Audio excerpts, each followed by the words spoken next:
This is the perfect sentence. So, what really makes a sentence? Well, we know that the sentence has a noun, which is the subject, the topic, or the idea of the sentence. We know that there's also a verb. It's the action, and it's what action is the noun taking.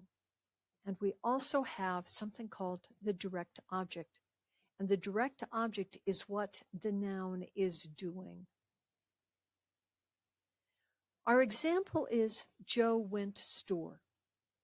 Now, this has all the elements of a sentence. It has a noun, which is Joe. It has verb action, went, and the direct object, store. But it really doesn't make sense. So we can add words and make this a simple sentence. Tall Joe quickly went to the department store. We have adjectives, and those are words that describe or support the noun, Tall Joe. We have adverbs, and those are words that describe or support the verb. In this case, quickly went. We have a subject phrase, Tall Joe, the verb phrase, quickly went, and the direct object phrase, which tells us to the department store. This sentence now makes sense. But we can make a variation on this perfect sentence, and that variation would be the compound sentence. Now, a compound sentence is two complete simple sentences held together by a fanboy's word and a comma. And the fanboy words are for, and, nor, but, or, yet, so. Or we can put a compound sentence together with a semicolon. Tall Joe quickly went to the department store. That's the first sentence, comma, and he hastily bought new shoes. An example of the semicolon, Tall Joe quickly went to the department store, semicolon, he hastily bought brand new shoes. So we can also do yet another variation, and that is the complex sentence. Now, a complex sentence is a sentence and a phrase that has a subject and a verb, but the phrase by itself doesn't make sense without the full sentence. The example, if it rains, comma, he will take the bus. If it rains, it has a noun, it has a verb, rains. But without the rest of the sentence, if it rains, doesn't make a lot of sense. We have a compound complex variation also.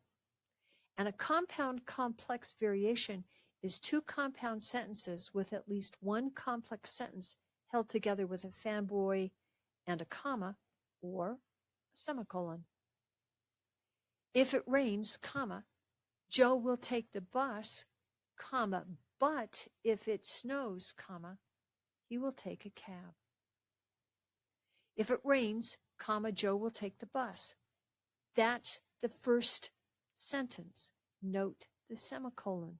If it snows, he will take a cab. That's your second sentence. Notice that this is the semicolon, and in the first example, it was the comma, but. So we have four perfect sentences in four variations. We have the simple sentence, subject to noun plus adjectives. We have verb plus adverbs, direct object, which is noun and adjectives. The example, the heavy book fell off the table. We have a compound sentence, which is two simple sentences held together with either a fanboy word and a comma and or a semicolon. The heavy book fell off the table, comma, but it landed quietly on the carpet, period. The other variation is the complex sentence, a simple sentence and a phrase that may have a subject, a noun, and a verb, but by itself, it doesn't make sense. The example, because the floor was carpeted, comma, the book landed quietly. Because the floor was carpeted is the phrase. And we have our final example, the compound complex sentence. Two simple sentences held together with either a fanboy's word and at least one sentence that is complex. Even though it snowed, comma, classes were held today, semicolon. Classes will be canceled tomorrow. This is English. And the thing we have to remember is that rules are only good about 75% of the time. We can also add to the fun by knowing that a simple sentence, whether it's part of a compound structure or not, may have more than one subject noun or more than one verb. And the example, the cat and dog ate then slept in the sun. This is still a simple sentence, but we have two subjects, cat and dog, and we have two verb actions, ate, slept. And to make things really interesting, folks, if a sentence starts with a prepositional phrase, you separate it from the rest of the sentence with a comma. However, if the prepositional phrase is at the end of the sentence, you don't use any commas. The example, after the rain, comma, the ground was soft. After is the preposition. After the rain is the prepositional phrase.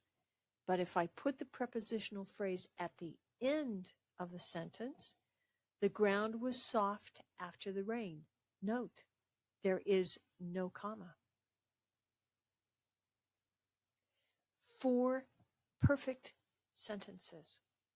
Each one of them is correct, and each one requires different punctuation.